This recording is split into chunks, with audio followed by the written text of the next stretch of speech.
Good morning. చూడండి, ఈరోజు మనం జావా చేసుకోబోతున్నాము. సో జొన్నలు, రాగులు, సజ్జలు, మిల్లెట్స్తో ఇవి చాలా హెల్దీ ఫుడ్ అండి. సో యాక్చువల్గా జొన్న జావా అని ఇండివిజువల్గా కూడా మనం చేసుకోవచ్చు, రాగులతో కూడా రాగి జావా చేసుకోవచ్చు, సజ్జలని కూడా మనము ఇందులో కొంచెం కొంచెం యాడ్ చేసుకుంటే చాలా టేస్టీగా ఉంటుంది అన్నట్టు.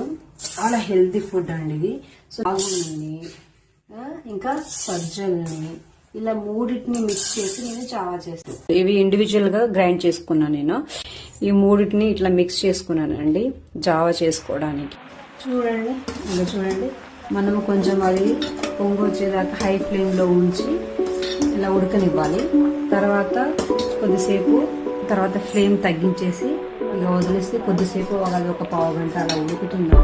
సో ఫైనల్కి వచ్చేసాము. ఇందులో కొంచెం మజ్జిగ యాడ్ చేసుకొని ఇక మనము తినేయడమే.